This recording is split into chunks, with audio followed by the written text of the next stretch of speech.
Good evening. Good evening in Jakarta and also good morning in Mexico City. Let me introduce myself. My name is Calvin Ko, Research Associate at Foreign Policy Community of Indonesia. And today I'll serve as a master ceremony at today's discussion. Welcome to FPCI COMEXI public discussion on the Indonesia and Mexico, the role of middle powers in a multipolar and COVID-19 world. Supported and also facilitated by Mexican Embassy in Jakarta and also Indonesian Embassy in Mexico City. Today's discussion will be very interesting, where we are going to discuss the role of middle powers in today's world, particularly in the view of Indonesia and also Mexico. We have two panels. The first panel will discuss about Mexico and Indonesia, two regional powers in a multipolar world, and the second panel will discuss about geopolitical implication of the COVID-19 pandemic for middle powers. So without further ado, to kick off our public discussion and interesting conversation this evening and also morning in Mexico, I would like to invite Ambassador Cepi Wartono, Indonesian Ambassador to Mexico, to deliver its remarks. Pak Dubes, the floor is yours. Thank you, Calvin, for my time. Excellency Ambassador Dino Patijala, Ambassador Armando Alvarez, Ambassador Sergio Ley, Ambassador Nathan Wolf, distinguished colleagues from COMEXI and FPCI, and also Dr. Sergio Alcocer, the President of COMEXI, all participants of today's webinars. Good evening, Jakarta time. Good morning in Mexico. Selamat malam, buenas noches in Jakarta. First, I wish to appreciate the initiative of Ambassador Alvarez and the Mexican Embassy for holding today's webinar, which touches the very important topics of Indonesia and Mexico growing position and relevance in the international environment. We should also be proud that today's webinar is participated and led by two of the best think tanks from the Indonesia and Mexico, FPCI and COMEXI. Our desire to bring together FPCI and COMEXI have emerged since late last year from the 7th Bilateral Consultation Forum. I hope to see more institutionalized and continued cooperation between these two important foreign policy stakeholders in the future. Other than that, the relation between Mexico and Indonesia, although so far could be categorized as a positive, constructive, has still leave ample room to grow, which I hope through a more frequent contact between think tanks and other civil society organizations, we may find the effective strategies to reach our common objective. Excellencies, distinguished colleagues, discourses on the position of middle power countries, its roles could not be separated from the context of the contemporary international relations. In my personal view, the current international system faces at least two main challenges. First, the relative decrease of the traditional power influence in global decision-making and governance, in conjunction with the growing capacity of emerging powers and their aspiration to play and contribute more towards global governance. The second is seemingly dwindling trust of multilateralism within the international community, and the fact the multilateral institution and the principle itself face limitation to be able to solve challenges in effective manners. Combination of the at least two factors, at least in my perspective, has generated a room for middle powers to fill in the possible vacuum left by traditional powers, while upholding the existence of multilateralism and bridging different interests to keep the word peace. It is in the context. I think that Indonesia and Mexico have played and will continue to play a significant role within the international system. as a countries with strong influence in their respective regions.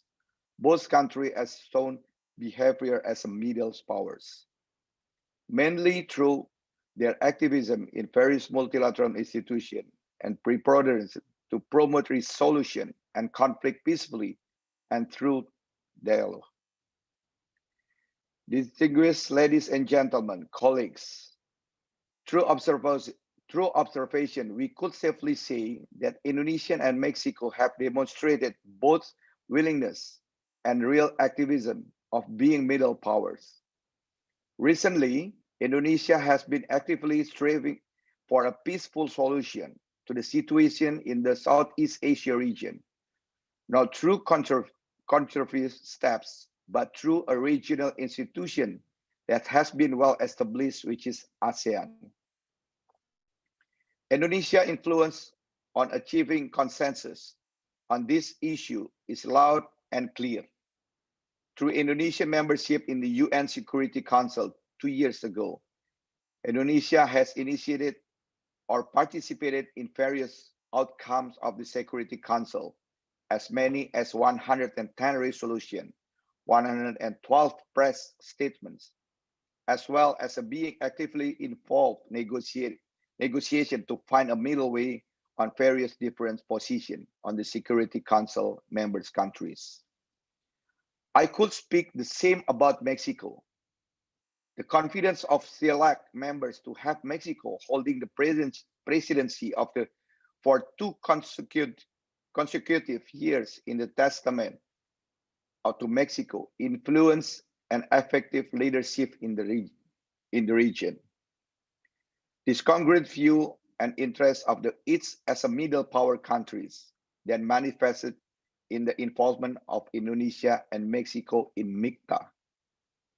Established by 5 foreign ministers on the slide line on the UN General Assembly in September 2013, MICTA provides a new informal grouping of states which is rooted in the recognition of each country's diversity, while also embracing democratic principles which benefit from open economics.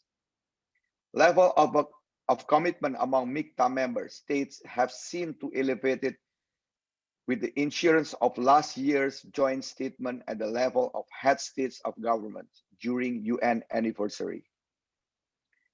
At last, I hope through today's discussion and sharing of views and thoughts, we may collect concrete steps and action to 2 governments could undertake to align 2 countries' position and fields or issues that we could work together to achieve a just and peaceful global order. Whilst being constrained by its limited capacity in military or hard power ownership, I wish you have a productive and constructive discussion. Thank you very much. Selamat malam. Buenos dias. Thank you. Thank you, Ambassador. So without further ado, let's begin the first panel. Mexico and Indonesia, 2 regional powers in a multipolar world. This session will be moderated by Dr. Sofwan. Dr. Sofwan is a FPCI Senior Fellow and also a professor at International Relations Department at University of Indonesia. Dr. Sofwan, the floor is yours.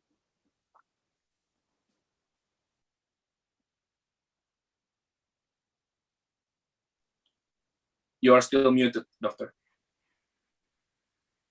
Thank you very much, Calvin. Good evening from Jakarta, and good morning for our colleagues in Mexico, and good day for everyone who are listening to this event.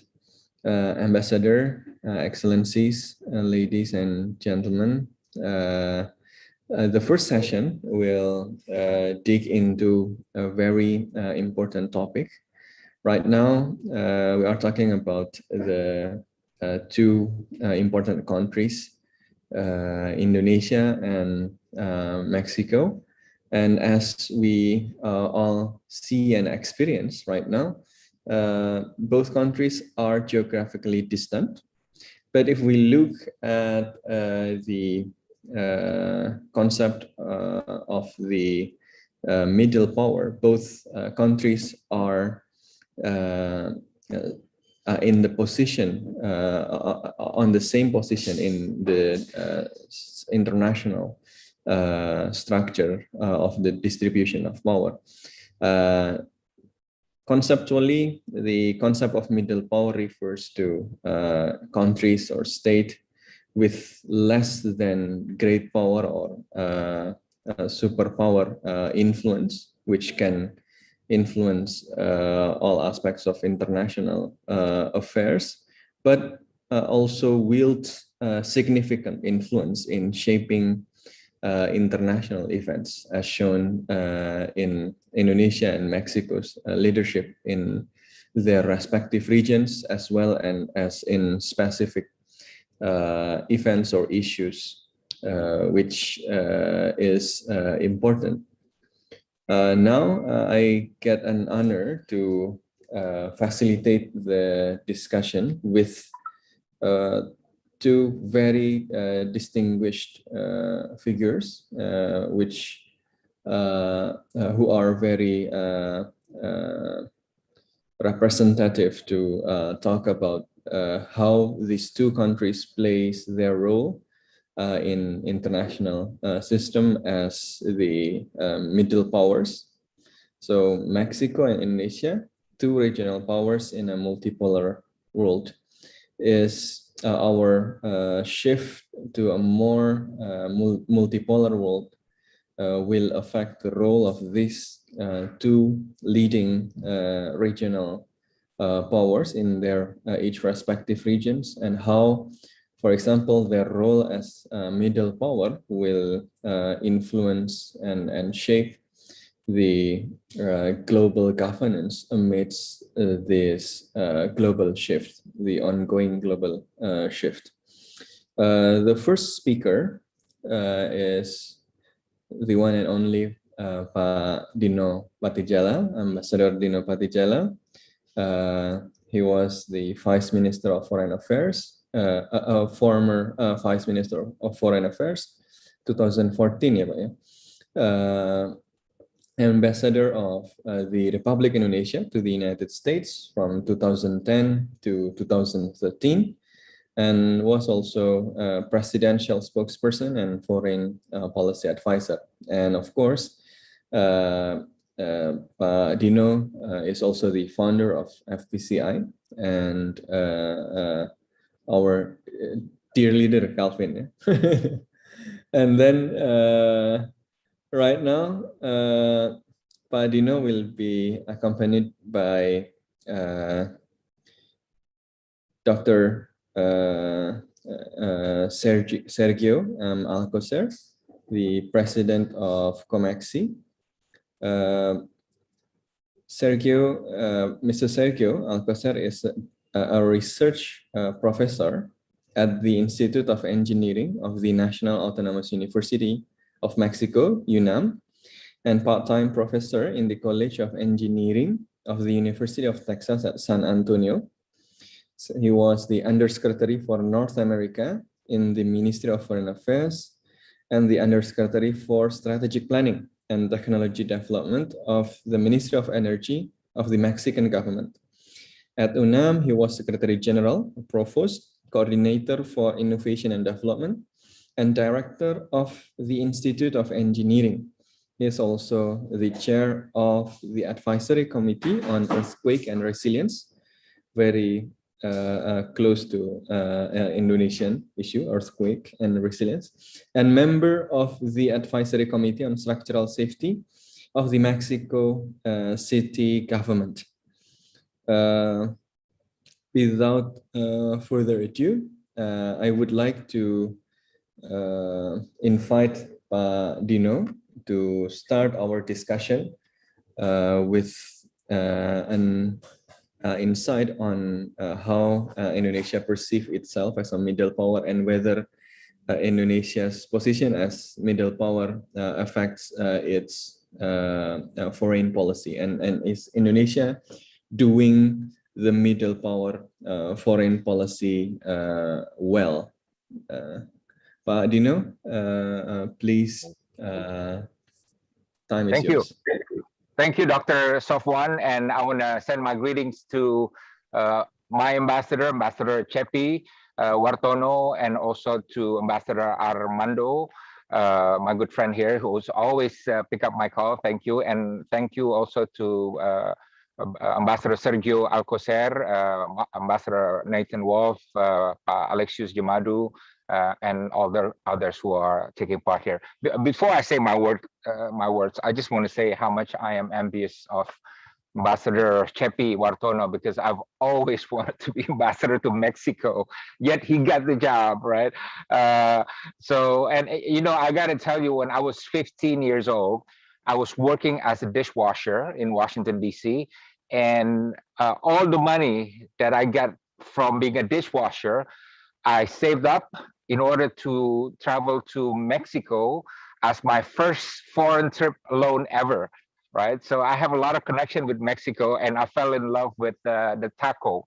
And for some reason, you know, I've had 1,000 tacos in Washington, in Indonesia, in Singapore, in Europe. There's no such thing as the real taco in Mexico. I don't know what it is, right? So even the Mexican restaurants here, they don't serve the same taco, right? So one day, if I go back to Mexico City, you're all going to take me to a good taco restaurant. Of course, the more on the street, the better. For some reason, you know, the taste is more delicious. But in any way, thank you for working to Comexi for working with us on this seminar, and also want to thank Comexi because they work. You worked with us to convene a global town hall last year, and I think we're going to do it again this year. So let's have more talk about it. You know, we had about almost 10,000 people joining the town hall from 83 countries, and Comexi was a huge support for that project. So thank you. Yeah. Now, Indonesia, Mexico, middle powers, and multipolarity. Yeah.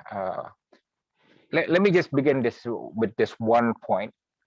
In 1961, Indonesia formed a non-aligned movement, and the purpose of which was to soften the geopolitical rivalry between the Western Bloc and the Eastern Bloc. Now, these days, non-aligned movement is not like what it was in the 60s. You know, not active. They're there, but not very active, right? And you know, I'm wondering if the role that non-aligned movement played in the 60s can be played by the middle powers in the year 2000s, right? The logic being that middle powers have the capacity and the diplomatic space to try to reduce the geopolitical tension and rivalries, and hopefully promote cooperation, which I believe these are the issues that are most important in world politics today, especially if we see the growing rivalries between the United States and China. Right? There's definitely no doubt that we live in a multipolar world. You know, if you asked me 20, 30 years ago, I would have said we live in a unipolar world. But things have changed, and we live in a multipolar world. And without trying to define it precisely, I mean a situation where are different poles, where countries around them would somehow coalesce, yeah, and they move around based on different interests, but still the point of gravity, the pole at the center, is that one country. And if you ask me what are the poles, I would say at least three, right? The United States, which is at the center of the Western world, yeah, the G7, right? United States, Europe, and Japan, Canada, right? And the second pole would be China, right? With a totally different way of engaging the countries around the pole. They don't resort to alliances, military alliances, for example, whereas the United States does, right? And then Russia, right? A pole by itself, right? Europe, there's the debate. Europeans say they are a pole, but others say no, they're not a pole. They follow the United States, right? India, definitely not a pole. India, I don't know. Every time I ask them, what kind of power are you? Are you great power or middle power? They always refuse to answer, right? But they don't seem to be a pole. But you also see some mini poles in the world, such as, for example, Saudi, a smaller pole. They have countries around them that follow the Saudi lead, right? But it's different than the poles that are provided by the United States, China, or Russia. And the multipolarities is important because the way the poles interact with one another, the three poles and the countries around them, they really shape the quality and the condition of world peace, right? Because they involve many countries, not just one, and because these are systemic and structural dimensions of international relations, right? And I do believe that multipolarity is here to stay for a while. It's not going to change. You know, it's going to be here in the next 10, 20, and perhaps more years after that. And mainly because apart from the United States, where I see the Western alliance, the Western world will remain as it is, an important player in world affairs. But China's growth as a geopolitical, strategic, political, economic, cultural, technological, and social power is also growing, and nobody can contain it, right? Nobody, not one power, not the United States, not Russia, not Japan, can contain the growth of China, right? And China's growth means one thing. China's growth means entitlement, not just empowerment and entitlement and ambition. It's just inevitable. If countries grow that big, strategically and economically, they're not going to think like small powers. They're going to want space and a seat on the table and a say in how the world is run, right? So these things are going to grow, you know, and the quality of U.S.-China competition and how these two poles interact will be very, very important in shaping international relations. I do want to say that we are living in a multipolar world of, a multipolar world with 1.5 superpower, right? So in the old days, it used to be a world of 2 blocks and 2 superpowers, United States and Soviet Union. Now it's a multipolar world with 1.5 superpower. That half is still China, right? China doesn't call itself a superpower, does not want to be a global leader for now, and their military ambition to be a global military power is not until 2050, right?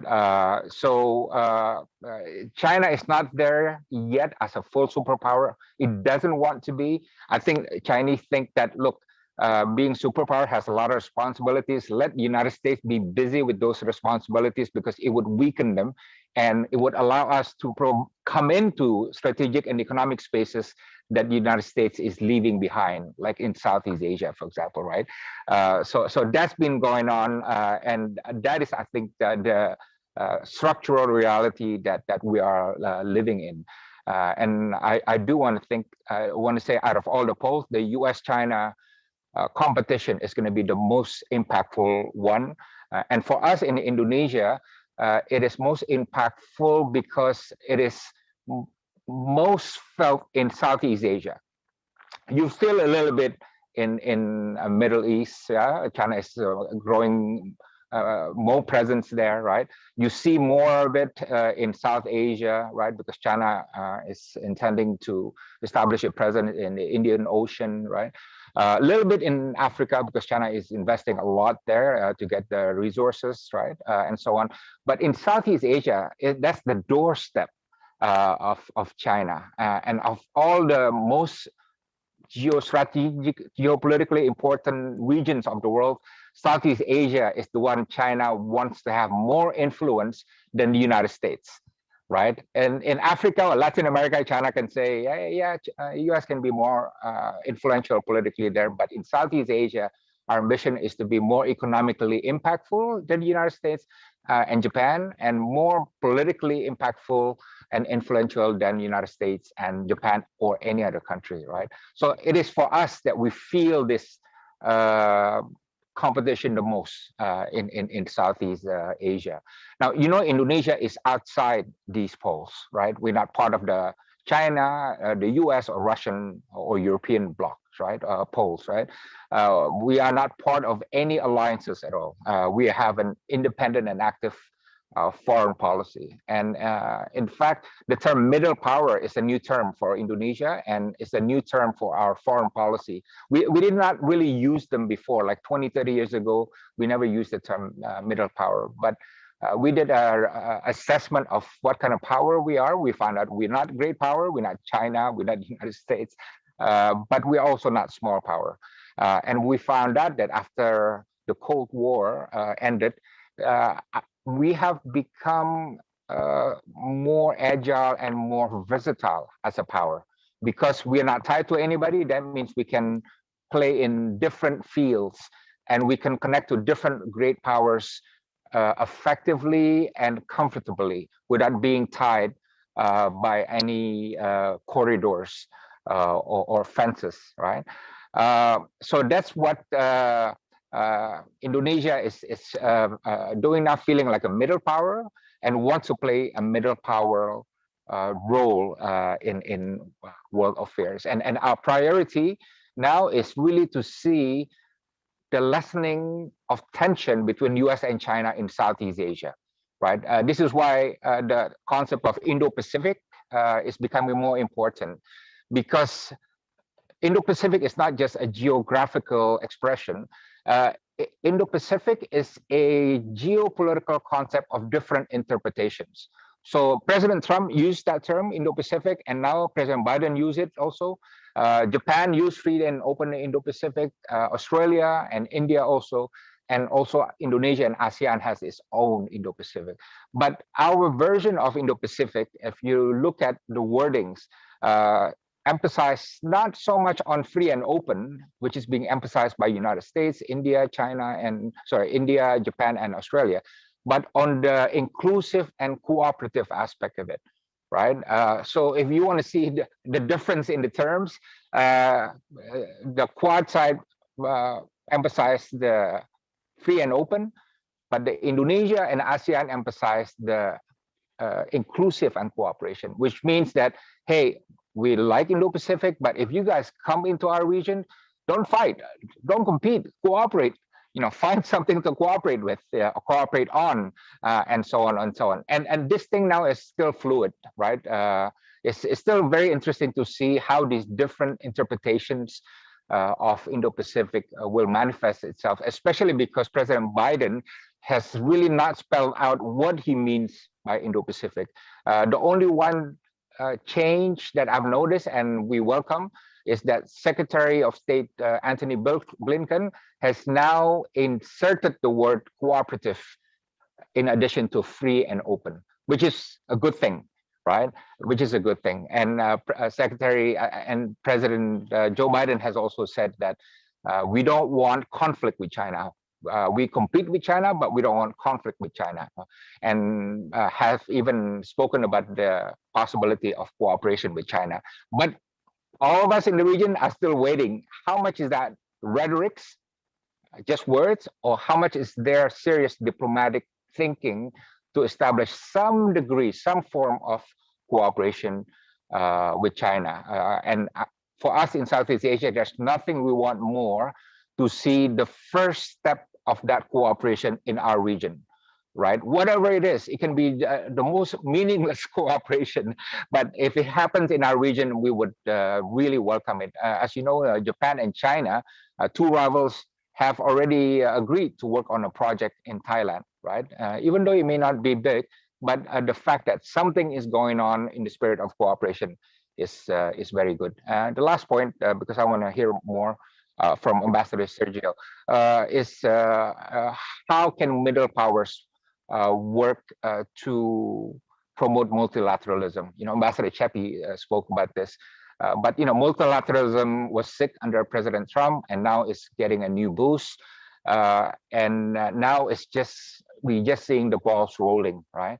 And for Indonesia, for example, what we tried to do was during COVID-19 was to make sure that Indonesia as a middle power is able to push for the vision of fair and equitable distribution of vaccines by COVAX, which is very important for us to ensure that vaccine nationalism does not produce harm to countries around the world. Right?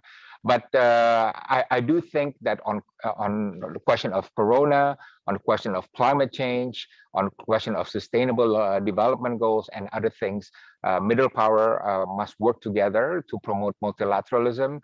But somehow, unfortunately, and I'll end on this note, and we can discuss this later, I'm not seeing a very strong and soulful and substantive middle power push, right? Yes, we see MICTA.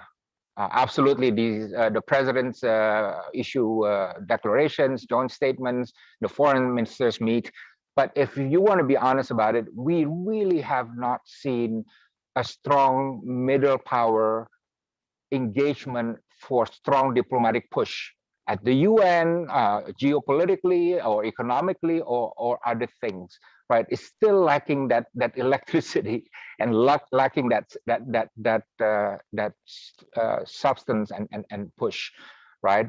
So I think that's the challenge. How does Indonesia, Mexico, Turkey, Australia, Korea really push the MICTA concept to become really, the way non-aligned movement was in the 1960, something that moved the needle in international relations. So I'll stop there. Thank you very much.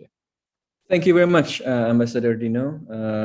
I think it's very clear and comprehensive assessment on the role of middle power and especially Indonesia and Mexico in this changing world. We are entering, in the terms of Dino, a multipolar world with 1.5 superpower. This is a very interesting term. And in that transition, as in other transition in the history of global politics, is always chaotic, always a lot of tensions, and tensions are also felt here in Southeast Asia. And if we look at the literatures of middle powers, one way of conceptualizing middle powers, apart from its position in the distribution of power, is its middle powership, its role, its behavior. And one of the important behavior of these middle powers is characterized by their role as mediators, consensus makers, and support for diplomatic and multilateral mechanisms. And I think in this transition towards this multipolar and 1.5 superpower, this role of middle powers as bridge builders, as honest brokers, as middle powers with the capacity to maintain the stability and the working of multilateral institutions are important. But Pak Dino also mentioned that there is lack of middle power push currently. I would like to invite Ambassador Sergio to comment on this, and or whether middle powers such as Indonesia and Mexico have the capacity to influence the international order significantly, and are they doing their role as middle powers right currently, or what can be done to create a better middle power push in order to create a more stable and cooperative international order. Thank you. Ambassador Sergio, time is yours. Thank you very much, Dr. Sofan, for this very kind introduction, and good morning from Mexico, good evening in Jakarta. Thank you very much to our Excellencies, Ambassador Armando Alvarez and Chepi Wartono, for leading this effort and for having us today. And thank you very much to Ambassador Dino Pati for his kind words towards Mexico and for towards our tacos. So of course, you are always very welcome to come to Mexico, and we will take you to many places you will never think about, but I know you will enjoy. And I'm very pleased to be together with two very good friends and excellent diplomats from Mexico, Ambassador Sergio Ley, who is certainly one of the foremost leaders in the foreign service in Mexico, and Nathan Wolf, a young diplomat that led very significant posts abroad in Mexico. So very happy to be with them. And thank you very much to all our Indonesian friends that are joining today to this talk. Ambassador Wartono started his words about global governance. And I think this is very relevant when we talk about multipolar world. And if we talk about global governance, if we have to rate it, probably the grading that will be assigning it will be a medium to low, perhaps. And this has to do with the architecture that was designed decades ago, in which the main relation was between countries. And that's why the word international comes from. So that's between nations. Now the world has changed, and not only the powers are located in nations. Companies, transnational companies, bring their power, or they share the power very significantly around the world. The Googles, the Amazons, the Alibabas, and these companies, in many cases, are stronger, and they have more resources than many countries in the world. So when we talk about the world governance, we need to include them, as well as we need to include NGOs who have been increasing their size and increasing their impact and power within the world. So when we talk about global governance, it's not only, I think, only related to countries, but also related to other powers or to other factors that are so significant in the world that they may change the economy, they may change technology, they may change the way we see things. COVID-19 has been proven an example on how the power, how significant are these factors or these powers. The pharmaceutical industry, for example, has shown to be a significant factor in, of course, curbing down the COVID, and the way they have developed the vaccines so far have showed us how important are these new powers coming into play.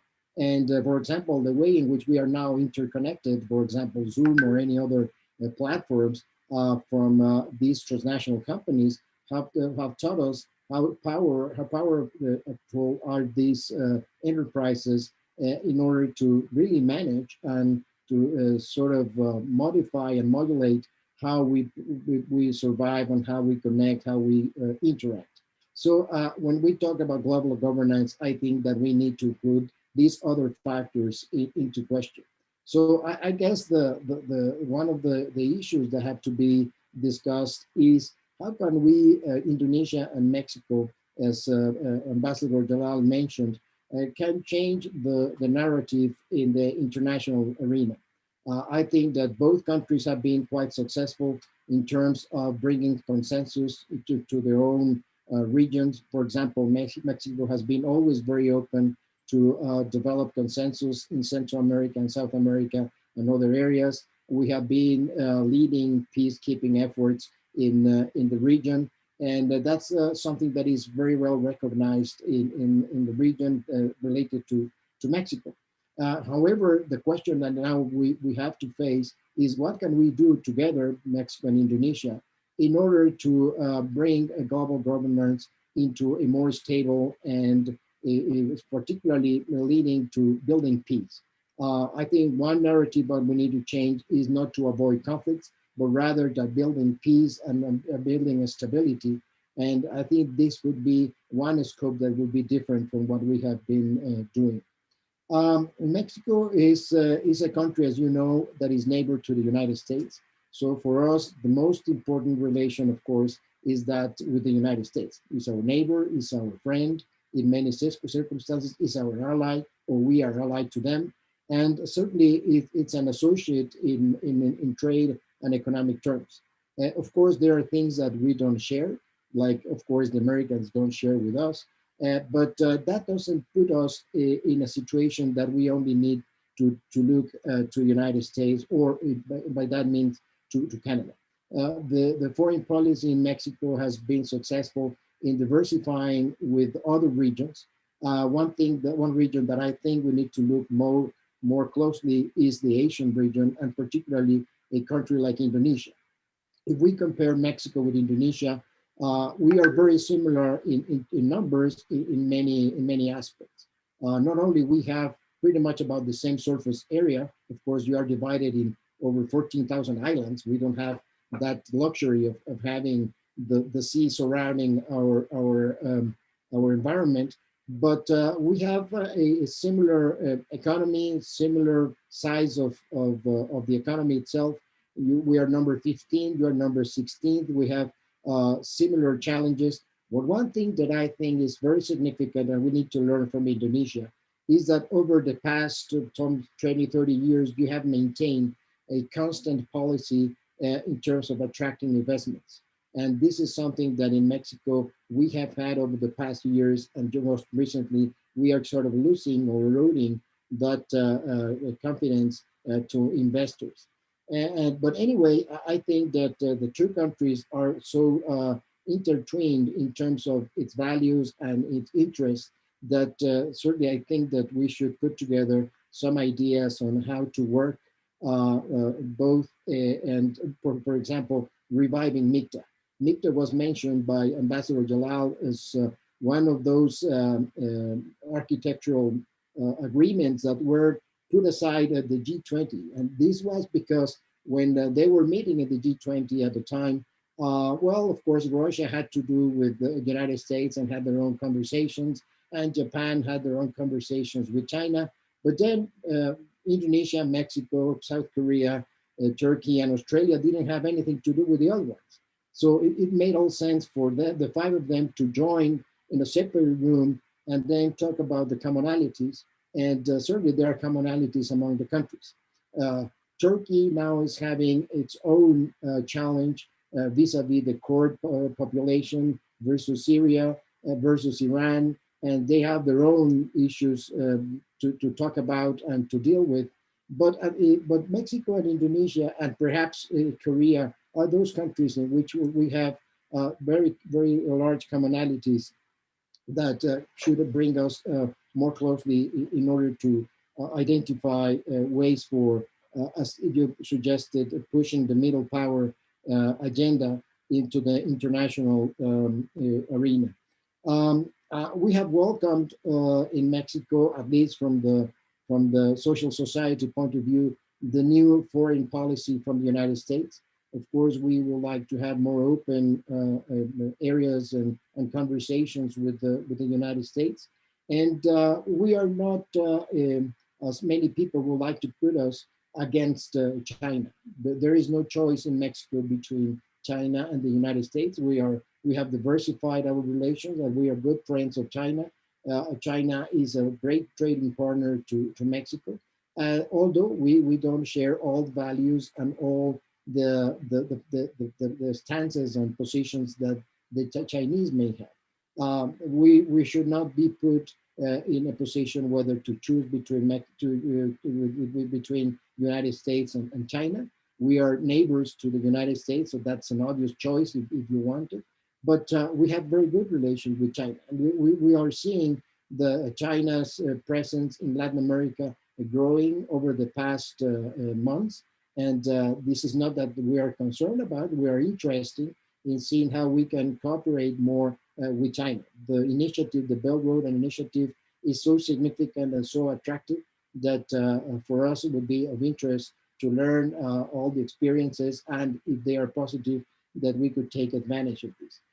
But of course, we are very far away from China. It's not that we don't have the pressure from China in the Southeast Sea as you have it. And that, of course, brings us into a different way of framing our relation.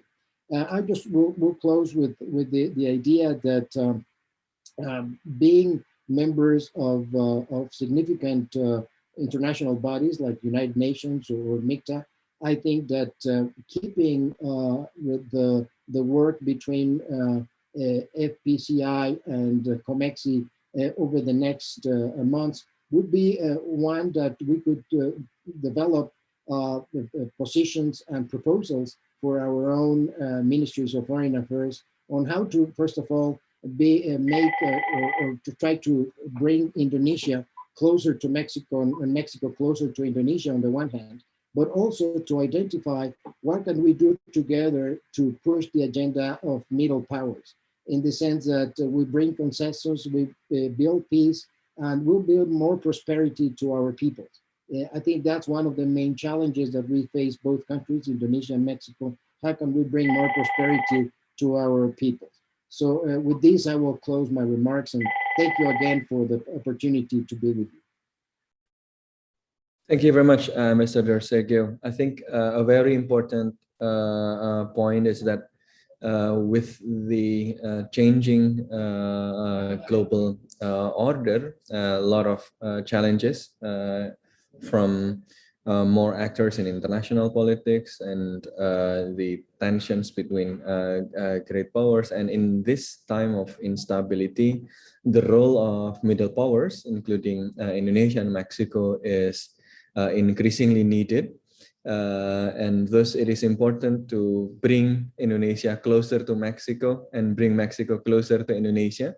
And I think this discussion tonight is a starting point, is a first step, and hopefully it will continue to be a wave of cooperation to bring a stronger role for middle powers in ensuring a more stable and prosperous world.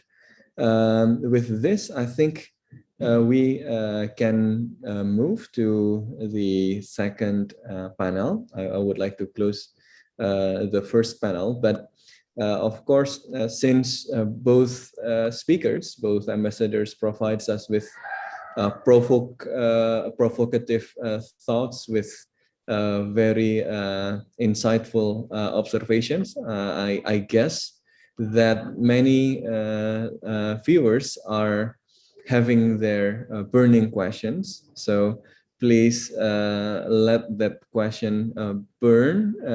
We will provide the session for Q&A later after the session 2. So keep your questions, and maybe you can also write your question if you are afraid to forget that.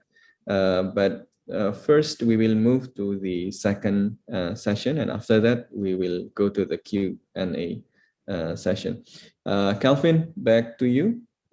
Thank you very much for listening. Thank you, Dr. Sofwan, and thank you both for Dr. Dino and also Ambassador Sergio.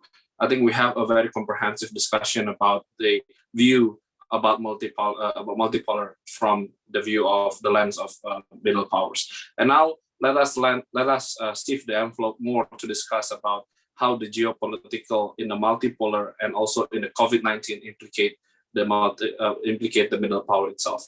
So I would like to welcome the discussion in the panel 2, the geopolitical implication of the COVID-19 pandemic for middle powers. Will be moderated by Ambassador Sergio Lei. Let me address his curriculum vitae a little bit. So Ambassador Sergio is a very old friend of Indonesia, of course, because he was served as a Mexican ambassador to Indonesia in 1997 to 2001, and also Mexican ambassador to the Republic of China in 2007.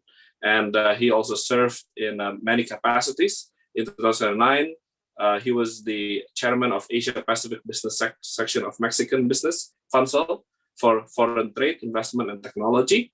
And in June 2019, he was appointed member of APEC Business Advisory Council, ABAC. And July 2019, he was also joined the editorial board of the El Universal newspaper as the member of International Affairs Committee. So without further ado, I would like to welcome Ambassador Sergio to moderate the session. Please, Ambassador. Oh, thank you very much indeed, Calvin, for this introduction. First of all, I would like to thank very, very much to those wonderful lectures, thoughtful lectures that had given by Dr. Alcocer and Ambassador Patti Jajal. Really, they are very thoughtful lectures that we will make us to think a lot about what you have said and continue with what you have proposed in that respect. Good morning to all participants in Mexico and good evening to all participants in Indonesia. I had the privilege of moderating panel 2, geopolitical implications of COVID-19 pandemic for middle powers. As we have heard in the first panel, our two countries are middle powers with a specific weight in world affairs and by reasons of size of the economy, population, and insertion in the global value chains. Mexico and Indonesia are two countries that have transited quite successfully from regimes that had limited liberties to vibrant democracies, hand in hand with a private sector well committed with development. But the COVID-19 pandemic has beaten badly by our two countries. We were not prepared. In fact, no one society in the world was well prepared to deal with what has become twin evils, a sanitary emergency and an economic catastrophe at the same time, a phenomenon that the world has not seen in over a century. For Mexico and Indonesia, it is important to deal with shocks like this. It is important to join efforts and on technical and scientific cooperation to be able to successfully face unexpected calamities and disasters in the future, human and environmental. We count on human infrastructure, experiences that could be very valuable to share, and they are wise to the return on resources investment. In the post-COVID world, the economic and commercial relations will be of a different trend. We have to be well prepared to incorporate massively all our enterprises, especially the small and medium enterprises, in the digitalization processes in order to face successfully the challenges of the future. If you allow me, I will say a word about trade and market penetration. Indonesia could be an ideal platform for Mexico business willing to penetrate in the large market of ASEAN, free of duty, and also the tremendously huge free trade agreement of recently agreed of the Regional Comprehensive Economic Partnership, the RCEP, either trading or manufacturing in this country. Vice versa, Mexico could be the most advantageous base for Indonesian businesses willing to make inroads in markets all over the whole of the Americas. For discussion on this and other subjects, we have two extremely knowledgeable individuals. Nathan Wolf, a former ambassador of Mexico to Singapore, Brunei, and Myanmar, who knows quite well the region, with wide and valuable experience on both the private and public sectors, and inclusive and extensive experience in practice as a keynote speaker in multiple countries and educational institutes. Also, we had the privilege of having Professor Alexius Gemadu, an outstanding scholar, Dean of the Faculty of Political Sciences of the University of Pelita, Harapan, with a remarkable science and curriculum of studies in prominent universities, and a PhD from the Catholic University in Leuven, Belgium. He is the author of a significant number of books and articles in national and international journals. Without further ado, I give the floor to Mr. Nathan Wolf. Please, Nathan, the floor is yours. Thank you very much. Good morning, Mexico. Good evening, Indonesia. It's great to share the stage with dear friends and very distinguished panelists here in Indonesia. I want to thank COMEXI, FPCI, and the embassies of Mexico in Indonesia and Indonesia in Mexico for the invitation to be part of this webinar and discuss about the role of middle power in a multipolar and COVID-19 world, particularly the geopolitical implications of the COVID-19 pandemic for middle powers. We are almost the antipodes, but having the opportunity to be many times to Indonesia, I was able to witness the great similarities we have as societies, such as a vibrant culture, family values, and even the love for spicy food. Now, I would like to share some thoughts about the important role of middle powers like Mexico and Indonesia in different multilateral fields. Traditionally, the middle powers are often the champions of multilateral cooperation in areas of trade, diplomacy, security, and most recently, because of the COVID-19 pandemic, global health. As an example, we have the MICTA country statement on COVID-19 made 2 days ago at the 74th World Health Assembly, highlighting MICTA's highest priority going forward is to ensure our multilateral institutions are fit for purpose, effective, transparent, accountable, and equipped to respond to global challenges such as novel disease outbreaks. Now, there is an unparalleled opportunity to strengthen the World Health Organization to achieve its objective inter alia, to act as the directing and coordinating authority in international health work. Talking about Mexico and the region, COVID-19 arrived in Latin America in a context of ideological polarization among national governments and internal social political turmoil. However, Mexico, like other middle powers, have the potential to build a more stable, sustainable, and cooperative world. The pandemic appeared in the middle of a trade war between the US and China. And although the new US administration may attempt to identify areas of cooperation with China in the short term, such as climate change and fighting the pandemic, in the long term, it's likely that we will witness a deeper competition among them. This rivalry can force the middle powers to choose between two rival blocs rather than allowing them to develop a diverse network of mutually beneficial mechanisms, such as the Indo-Pacific Regional Economic Cooperation or the CPTPP.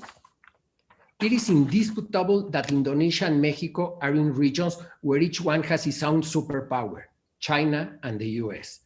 To coexist with them or even being in the middle of the trade war give opportunities. Mexico started to get momentum and then benefited from the trade war. But the evolving geopolitical confrontations over the past 2 years and the impact of the COVID-19 pandemic on global supply chains are driving a rethinking of investment strategies. While manufacturing powerhouses are already turning their eyes to Mexico, the country itself does not seem to be fully aware of the unique opportunity it has to attract investors, looking for the next ideal manufacturing hub. All these new realities, further complicated by the new dynamic imposed by the COVID-19 pandemic of broader digital interactions to the detriment of the traditional and efficient face-to-face diplomacy, represents a growing threat to cybersecurity. Middle powers could lead inclusive partnerships to earn back trust where it has declined, such as COVID-19 vaccines, and along with the World Health Organization, support the request to urge countries to donate vaccines to the COVAX initiative. In an interesting report made by the World Economic Forum, it is mentioned that no individual country, regardless of governance approach, will be perfectly equipped to address the mounting societal, economic, and environmental risks the world faces. In this geopolitical context, it is critical that middle powers can exercise leadership to reinforce global resilience. Middle powers represent the first and best hope for reforming and repositioning flagging international institutions. Thank you very much for your attention. Oh, thank you very much, Nathan. It was a very thoughtful thought about what the middle powers can do in this crisis, a sanitary crisis. And I think that it is, you are quite right.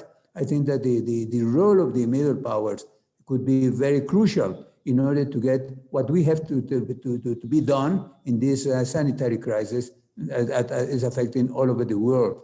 And then I think that the position that the middle powers have taken in the recent meeting of the World Health Organization has been very positive, and I think that I wish all the other nations will be able to do it.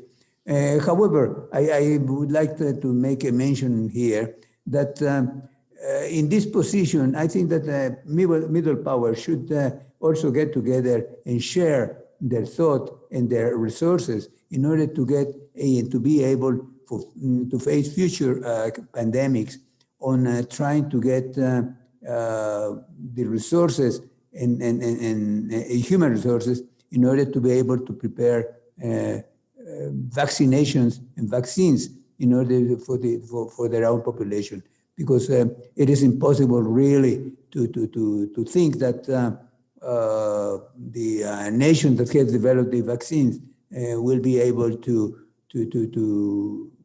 disseminate the vaccine before their own population are vaccinated all over.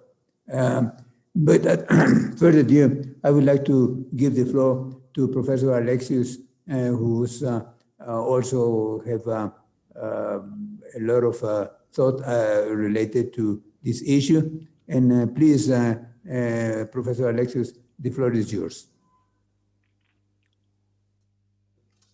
Okay, thank you, Your Excellency Ambassador Sergio, for introducing me. And first of all, I would like to thank Ambassador Dino and also Your Excellency Ambassador Chepi in Mexico. I think it is a great honor to be in this forum, to be in the midst of many prominent diplomats, ambassadors, Your Excellencies. So I think it's really a great honor to me. But being the last speaker, I think I have a heavier job, because you always run the risk of repeating what others have said. But I have prepared my text, so if I repeat what you have said, I don't do it intendedly.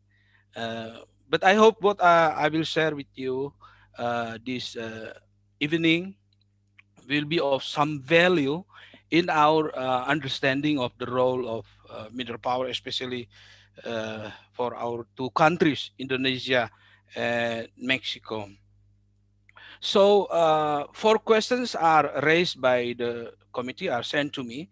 So I will give my presentation on the basis of my answer to these 4 questions. So the first question is like this: what is the overview of today's geopolitical landscape in the eyes of middle powers? And this is my answer. I think the rising hostility and strategic competition between the United States and China during the pandemic COVID-19 and in a post-pandemic COVID-19 will necessitate initiatives and breakthrough from middle powers like Indonesia and Mexico. So you see that sometimes the role of middle powers is defined by the complicated situation created by the deadlock created by the superpowers. So we have seen they cannot cooperate to end conflict in the Middle East, in Syria, Iraq, in Yemen, yeah. And the US cannot work together with Russia in Europe. The US and China have different opinions about the political conflict in Myanmar. So you see that if these superpowers start from their own strategic calculation, it is difficult to make a compromise. And in that kind of situation, the superpowers give room or space for initiatives that come from middle powers, which are acceptable to both United States and China. So I take the liberty of focusing on Southeast Asia, where Indonesia has the chance of playing a positive role as a middle power. So the two superpowers, the United States and China, have conflicting strategic interests in South China Sea and the Myanmar political conflict. As the traditional leader of ASEAN, Indonesia is supposed to play an active role to restore peace and democracy in Myanmar. Although, I have to add, support from China seems to be indispensable. I think with the rising tension between the United States and China during the pandemic COVID-19, middle powers like Indonesia and Mexico can be a source of alternative solution for global and regional order, as the two countries can play a positive role for their respective region. Indonesia has shown its positive role in Southeast Asia, first within its own domestic politics by a sustained combination between a stable democracy or relatively stable and the prospect of positive economic growth in the post-pandemic COVID-19. Thus, a general overview of today's geopolitical landscape in the eyes of middle powers is that being in the middle between the superpowers and the small powers, they are expected to initiate the revitalization of multilateral cooperation through international institutions to ensure a quick recovery of the global economy in the post-pandemic era. Question number two, what is the implication of today's geopolitical dynamic for the middle powers? If the United States and China continue to focus on their power politics in South China Sea, it could destabilize the region and weaken common effort to focus their energy on how to recover soon from the economic recession hit by the pandemic. The rising tension in the region may not lead to a situation in which middle powers like Indonesia is forced to choose between the two superpowers. Indonesia will do its best to avoid that kind of situation, since basically Indonesia has strategic partnerships with both. On top of that, Indonesia would rely on ASEAN mechanisms for constructive dialogues and reduce tension and promote cooperation that will benefit all sides. Indonesia does not want to sacrifice its strategic partnership with both United States and China, as it maintains the credibility of its independent and active foreign policy principle. At the same time, Indonesia would be the first to resist any policy by its superpower to impose its will upon the countries in the region. And question number three, in the context of multipolar world, what kind of role and contribution that middle powers can play, in particular for Indonesia and Mexico? Okay, my answer is, in the context of a multipolar world, Indonesia and Mexico can play constructive role of promoting multilateral cooperation, economic openness, and democracy to ensure global order and peace. On top of that, the two countries may also play an important role in combating transnational organized crime, cybersecurity threats by state or non-state actors, drugs trafficking, terrorism, and human trafficking. The unique source of influence for middle power is that they have enough room or space for initiatives by reaching out upward to the superpowers and downward to smaller powers. Thus, as such, they are source of creativity and breakthrough in international relations, in resolving international conflict. When superpower are constrained by the rigidity of their global strategy, or when smaller powers do not have enough political leverage to be taken seriously in global politics. And the last question is, how should middle power like Indonesia and Mexico play its role in the region and global? They should capitalize on their capability of reaching out to all directions to cultivate a culture of dialogue and prevent power politics from taking over the stage of international politics. So very important. Middle powers have the ability of creating regional and even global mechanisms to resolve international conflict in a peaceful way. And due to the openness of their political systems, Indonesia and Mexico can invite the participation of civil society organizations to strengthen the social legitimacy of any international endeavor. Middle powers have great contribution to the establishment of regional peace and stability and even global order to ensure the workability of international institutions where all stakeholders put their trust to save all mankind from catastrophic implications of issues like climate change, terrorism, drugs trafficking, human trafficking, and gross human rights violations. But of course, the middle powers cannot work alone. They need to include the superpowers if they want their proposals achieve their intended goals. Now, in some cases, we need to be realistic because both the middle powers limited by the indispensability of the role of the superpowers.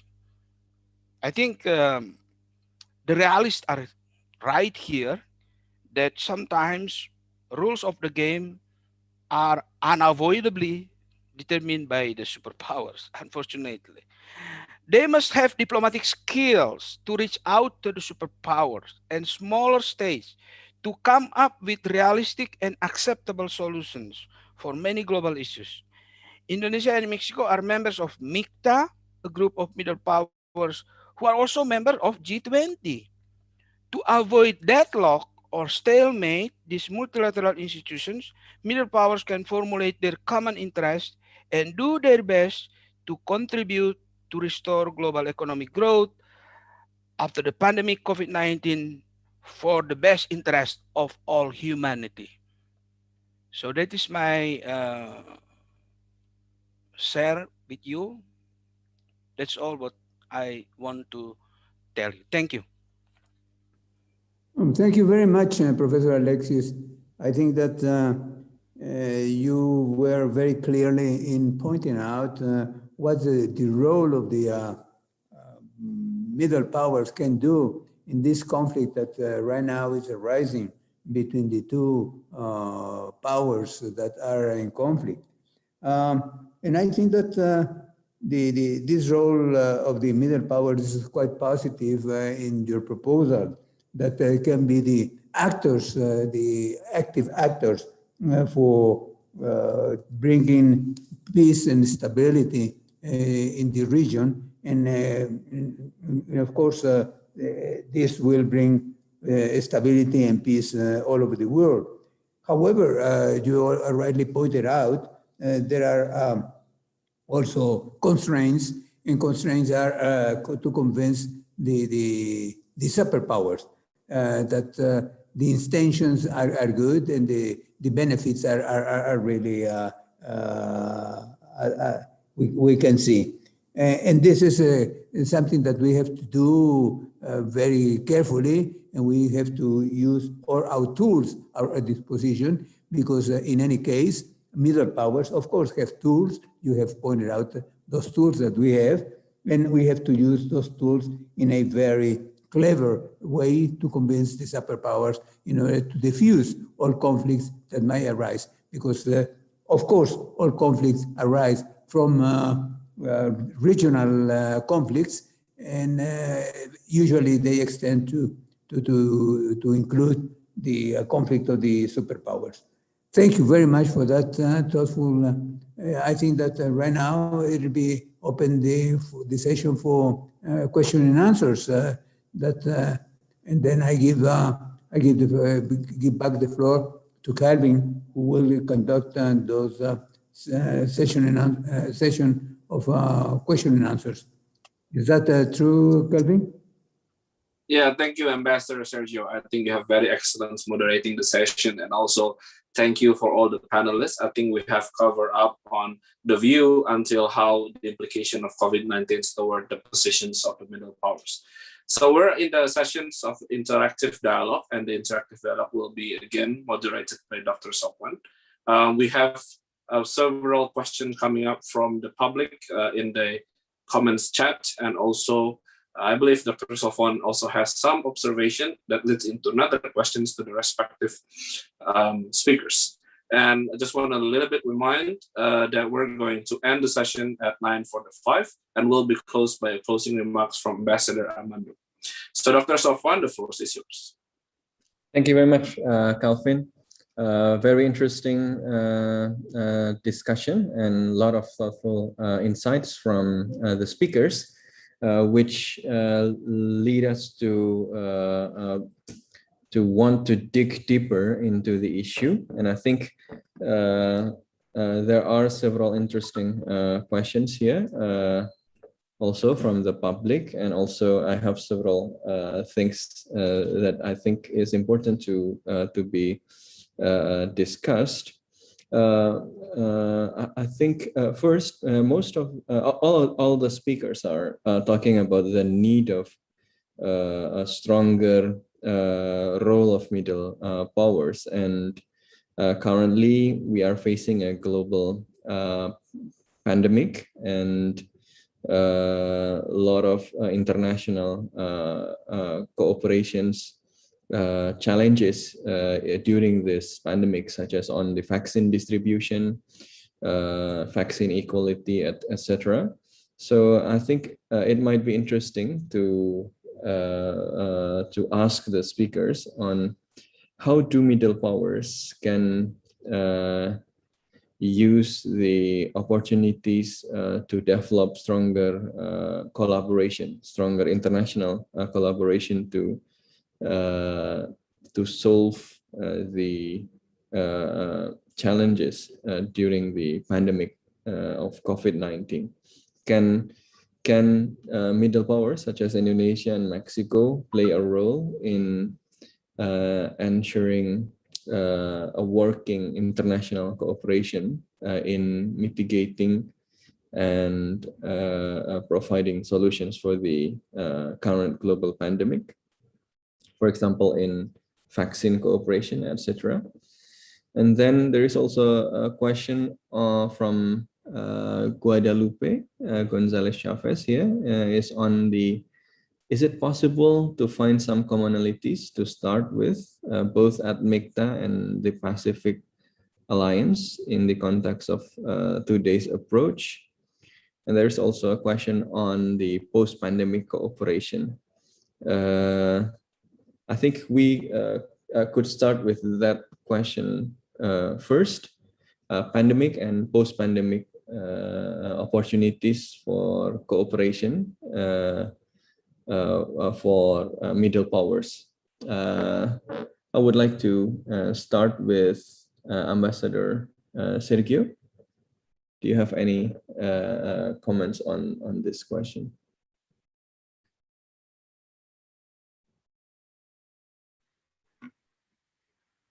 Dr. Alcocer, for you, this question. Do you mean Ambassador Sergio or just me? Oh, Mr. Alcocer. Yes, Sergio. Yes. Well, I think the question I think is of large significance. I think that we need to move in two directions. I think in one direction we need to be much closer in Mexico and Indonesia.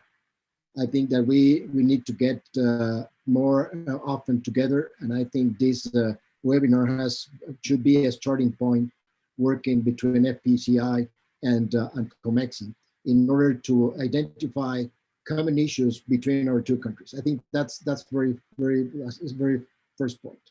The second point is that I think that Nathan, Professor Alexius, Ambassador Lei have spelled out what are the topics in which we need to work together.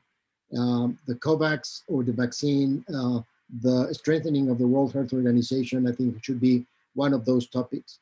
This is a pandemic, COVID-19, but eventually we will have a pandemic in 2025 or 2030 or 2050. And I think we need to prepare ourselves. And we were not prepared, has been mentioned. And I think Indonesia and Mexico can work together with the World Health Organization in order to strengthen the preparedness, the alert system, that we don't have the alarm system in the World Health Organization, and also the policies that are related to vaccine production and vaccine distribution. This is something that we need to work right now in order to be ready for the next pandemic. One thing that, for example, Mexico has had with Canada and the United States is a mechanism called NAPAPI to be prepared for these sort of emergencies. Unfortunately, this mechanism was not started when the COVID-19 emerged. And so this was an example on having a mechanism that was not used, and the three countries pretty much followed their own path. And and the consequences are there. So I think that having a common mechanism could be of significance, and that mechanism should be implemented through the World Health Organization. Now, we work together, Indonesia and Mexico, through the World Trade Organization rules. And once we get a free trade agreement between ourselves, eventually, but in the meantime, we need to work with the WTO. WTO faces significant challenges on many fronts. Vaccines is one of those.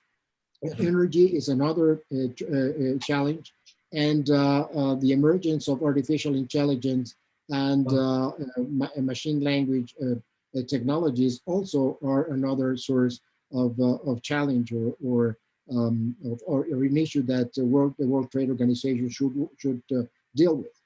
Again, I think that this is one of those topics in which Mexico and Indonesia should work together in the framework of the World Trade Organization. Climate change is another significant topic. As we all know, this is the main challenge towards humankind.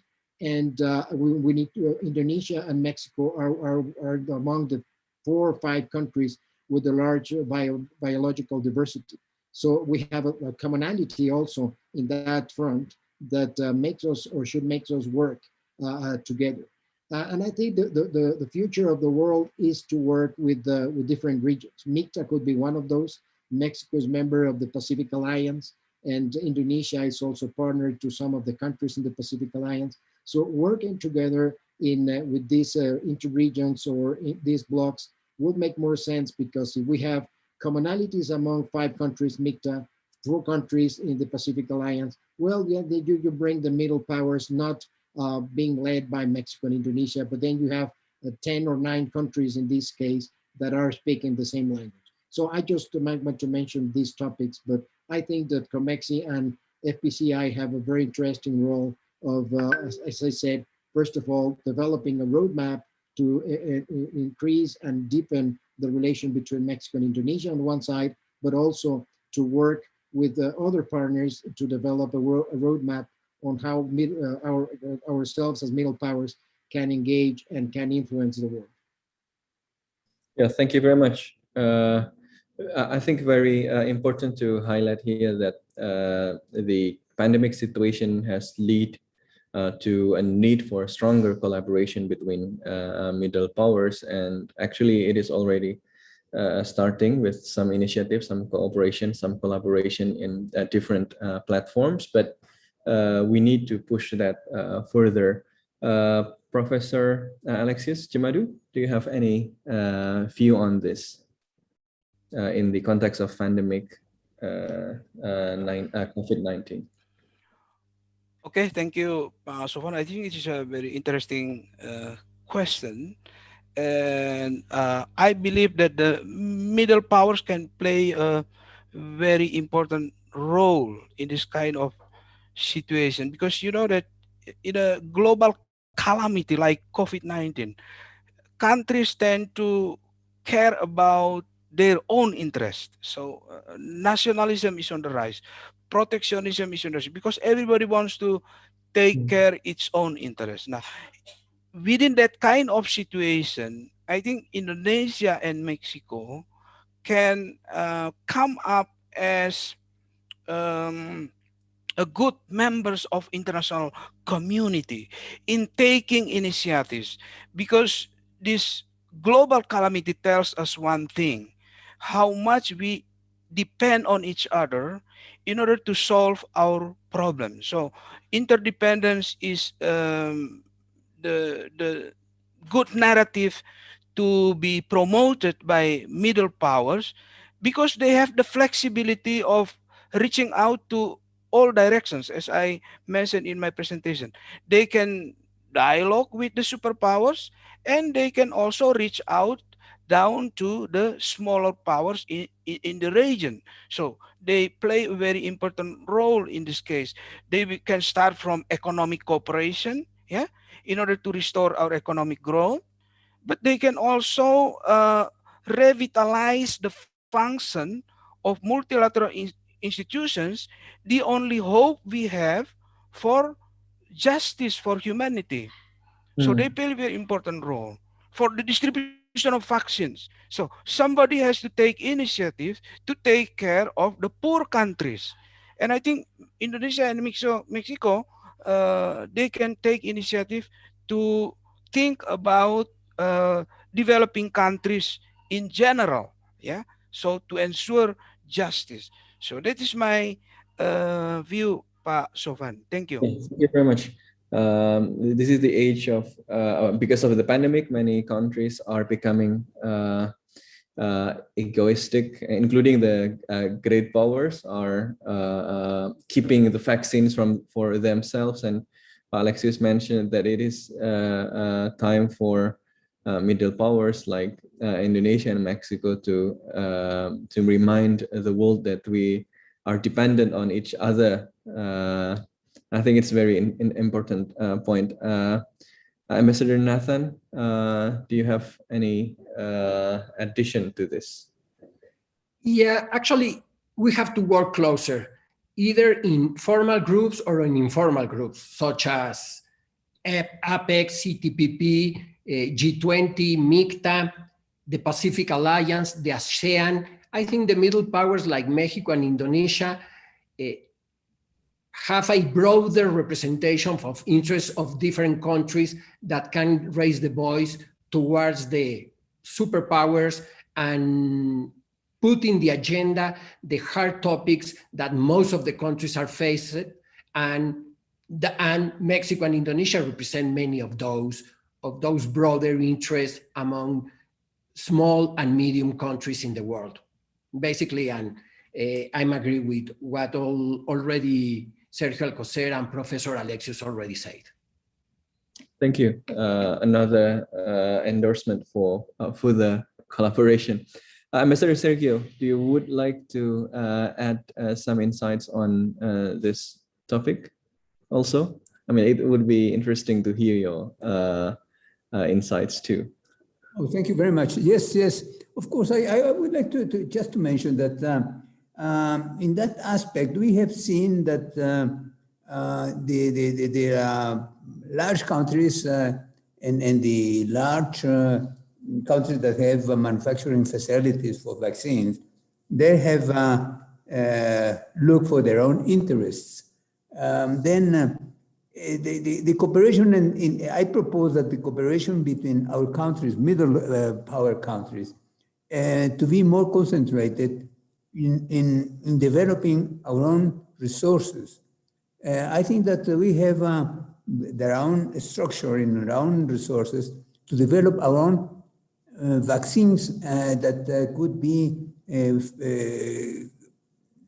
facing the next pandemic that we might have in the future.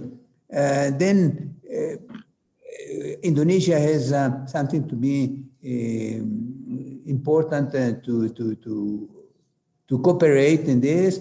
Mexico has also cooperation, and then to pull together all those efforts of the middle power could be beneficial to develop something that could benefit ourselves and not depend always on the goodwill and of the superpowers. This is thank you. Yeah, thank you very much. Middle powers need to pull this thing together in order to create a better arrangement. Because if we rely on the superpowers, it might not be turned to be good as we see here. So I think that's a very important observation, and I think there are several follow-up questions actually, but the time is running out. So one more question is on today, connectivity is a strategic issue in many regions. How do middle powers can shape and contribute to the development of interregional connectivity? I mean, both Indonesia and Mexico are middle powers, for example, and there are platforms for cooperation. But in fact, the connectivity between these middle powers are still very limited. Is there any way to develop stronger connectivity, not just collaboration, but connectivity between these middle powers, which are separated geographically? I would like to ask from Ambassador Nathan first, maybe. Certainly, one of the challenges that we face is the connectivity and the distance between two key regions like Latin America and Asia, and particularly Southeast Asia. I think there is a lot of trade opportunities, a lot of cooperation programs that we can encourage. But first of all, we have to put attention to the infrastructure and the connectivity that we need to make these all things available. The pandemic contradictory gives us the opportunity to be even closer with the new technologies. A couple of years ago, or not couple of years, a year ago, I didn't have any idea what Zoom means. And nowadays I have to be in Zoom almost every day. So yes, it's true. We need that infrastructure. We need that connectivity, but we have to be more creative and take advantage of this new reality, these new forms of be connected. And that's it. Thank you. Interesting. That things that we consider as a challenge to connectivity actually provides more ways for connectivity. Pak Dino, do you have any comments on how to develop stronger connectivity between the middle powers separated geographically?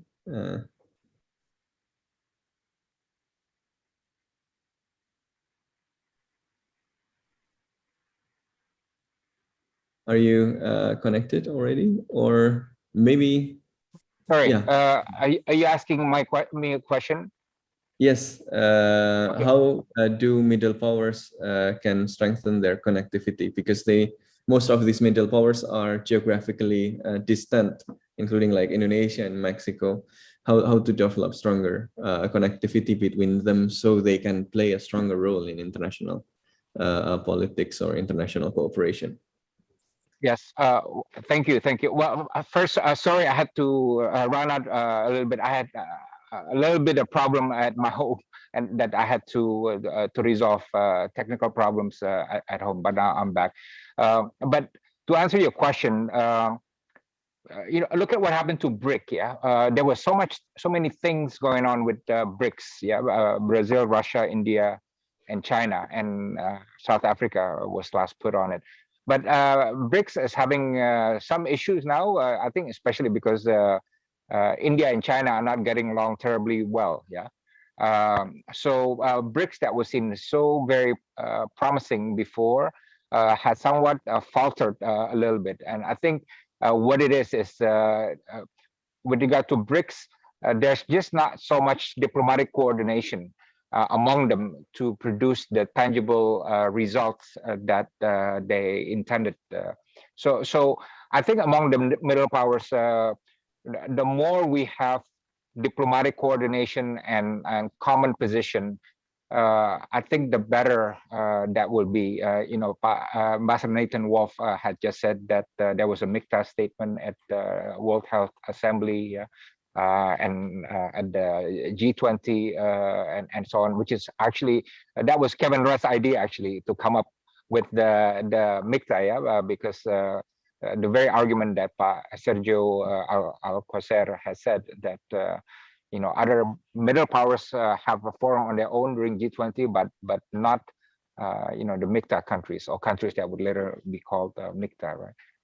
So I think it's important to have diplomatic and political engagement as often as possible, and wherever possible to have coordinated diplomatic positions or common positions in international forums.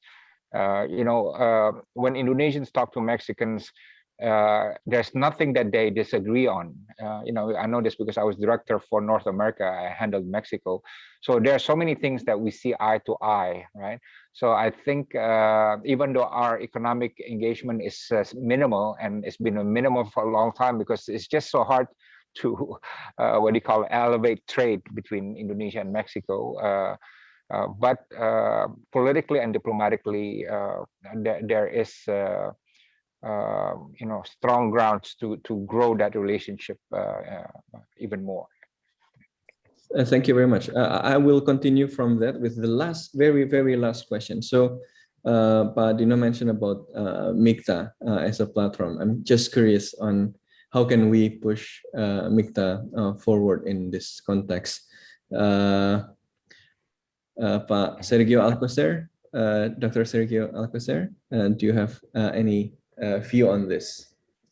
Yeah, I thank you very much, and I agree with what has been said. Just throwing two ideas. First of all, is I think Mexico and Indonesia should advocate for the fulfillment of the Sustainable Development Goals that United Nations have put forth. And along these, I think in order not to go back, there is a question by Mr. Rowan in the question and answer section here. He says that probably what we are saying is that going back to the usual, to the past. And I think that this should not be the case. And I think we also should embrace the fourth industrial revolution. And we should use all tools that are available within the fourth industrial revolution, whether you're talking about artificial intelligence and machine learning and new materials, new ways of producing products and services, new ways for interacting, new ways for governance that the fourth industrial revolution is really pushing for. And this should be the sort of the roadmap in which Indonesia and Mexico should work. It's not going back, but actually it's taking advantage of what the new world is offering to us to really advance the agenda of fulfilling the strategic development goals that have been put by the United Nations to reduce inequalities, to reduce poverty, to combat corruption, as Professor Alexios mentioned. And I think this agenda could be very easily embraced by several other countries, middle powers, and will follow the lead that Indonesia and Mexico will put. Yeah, thank you. Do you mind if I ask a question to our Mexican partners? Sure. In the Western world, there's great debate about the international order, and the thrust of the debate is the liberal international order that the United States and the Western world developed is now under threat from countries outside the United States and the Western world, right? And that is everywhere I go to World Economic Forum, Raisina Dialogue, Shangri-La Dialogue, and all kinds of forums. They're always talking about that. And I should say in Indonesia, we don't have that debate at all, right? Pak Sofwan, right? Nobody's actually talking about the international order, and we don't even know what to call it, right? Certainly we don't call it the liberal international order in Indonesia.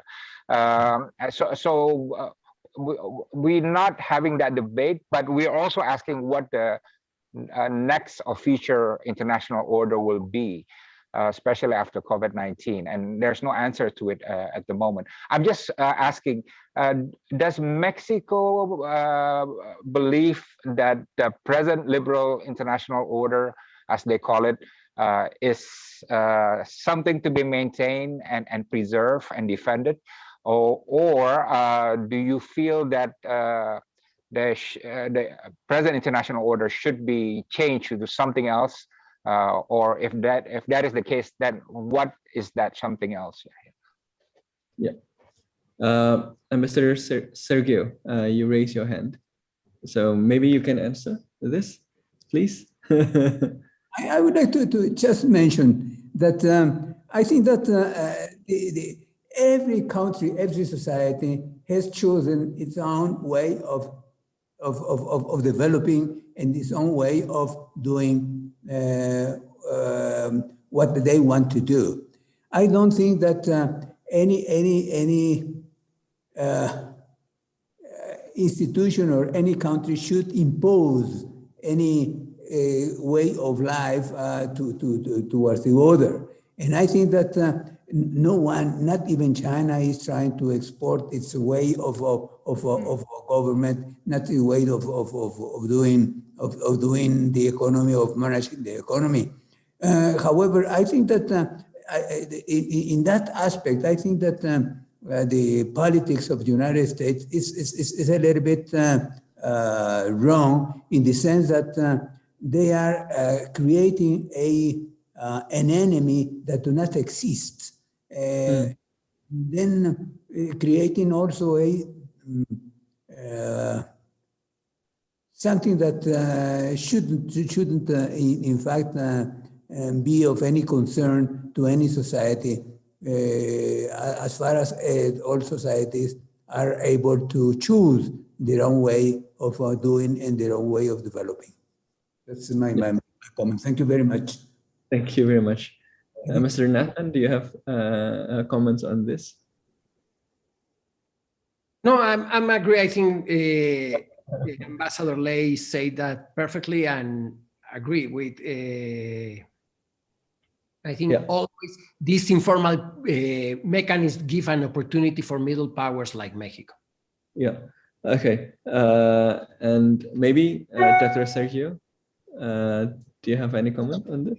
I think the question of Ambassador Jalal is a question that we could answer in 2 hours. I think it's a very complex question. I think that the COVID example shows us that the governance in the world is not working. And we have countries that have an excess of vaccines, and we have countries that have excess of need of vaccines. So I think this proves that it's a laughable proof that our governance system in the world is not really working. And how should it be? I don't know. I think this is something that we need to discuss and sort of to define, but it's not only a definition that should include countries, but should include other actors in the world. As I mentioned, these huge transnational, huge NGOs that are participate every day, and they make decisions sometimes even more significant than what the countries can do. Yeah, thank you very much for the question. I think this should be perhaps another topic for another webinar in the future. Yeah. And we are going to look forward for that because there's also next year we can go there, Sofwan, Mr. Moderator. Next year, FPCI will bring a delegate to Mexico, and we'll have a full day discussion on important issues. I promise you, right there. We have it in the taco restaurant. We can have all the discussion that you want. Yeah. Yes, and absolutely. That will be the key for strengthening the role of middle powers. I think we have come into the end of our session. It was a very insightful discussion. Do you have any last message for this session, Ambassador Sergio? I think Ambassador Armando Alvarez gets a message to close the session. Yes. Yeah, sure. Please. Okay, thank you. Yes, Thank you very much.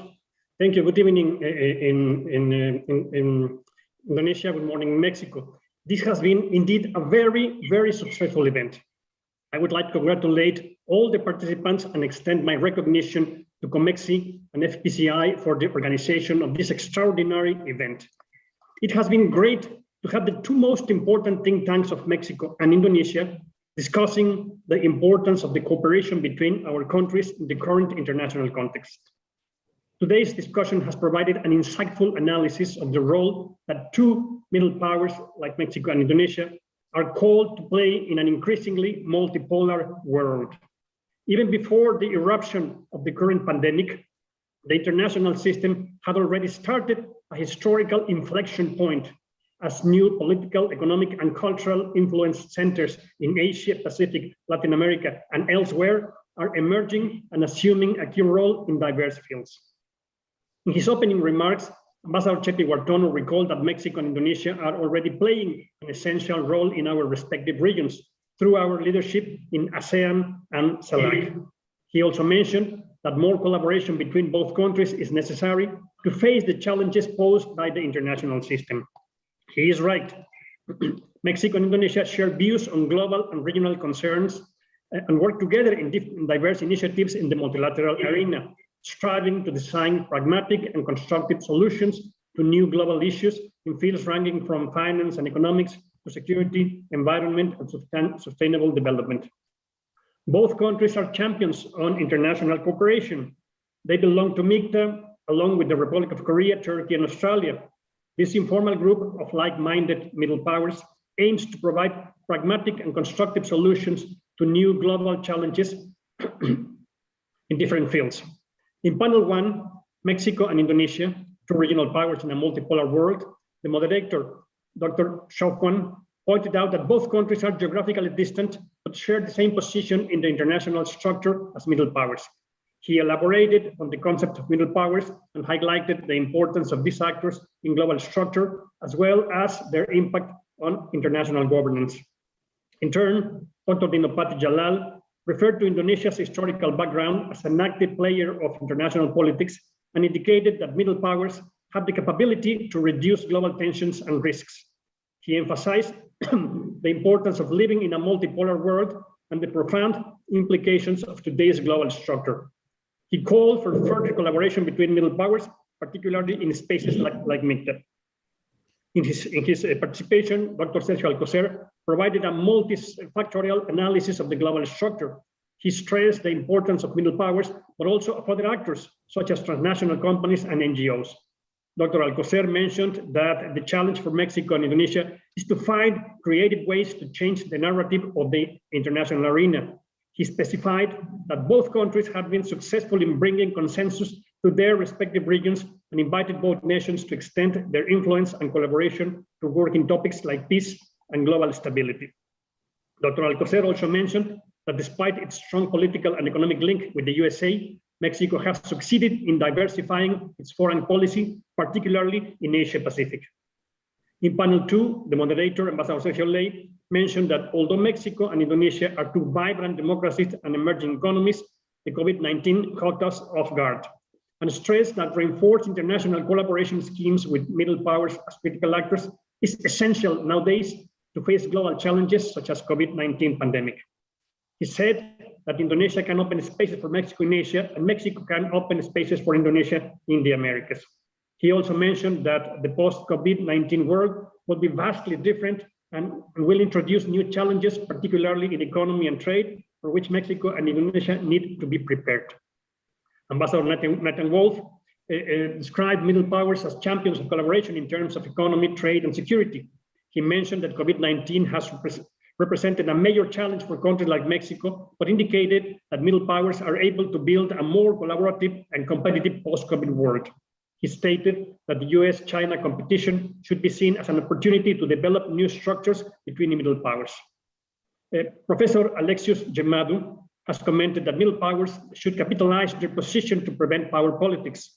They should create regional and global mechanisms to solve problems in a peaceful way, ensure workability of state institutions, advance the global goals in fields like climate change, terrorism, human rights, transnational crime, and others. And he said that as members of MICTA and G20, Mexico and Indonesia should try to help restoring economic growth. Professor Alexis Gemadu commented that global hostilities during the COVID-19 pandemic need a breakthrough from middle powers like Mexico and Indonesia. He said that superpowers have given room for initiatives that come from emerging countries, and mentioned that middle powers, particularly Mexico and Indonesia, can be a source of solution for global problems based on the fact that we are stable democracies with a growing economic power. He also referred to the importance of building a constructive dialogue among middle powers to promote democracy and to ensure global order and peace. In summary, all the panelists have noted that the world has been immersed in a dramatic transformation in recent decades, and the COVID-19 pandemic has only accelerated those changes, bringing new and unprecedented global challenges.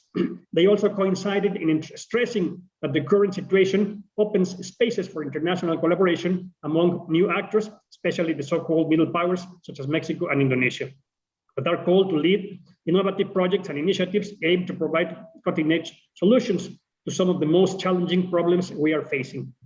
Indeed, our countries have proven to be heavyweights when it comes to proposing and operating multilateral initiatives. They should continue strengthening their role as growing pillars of the international system, and must be prepared to respond to the most pressing global challenges. For doing that, we need more mutual knowledge at all levels.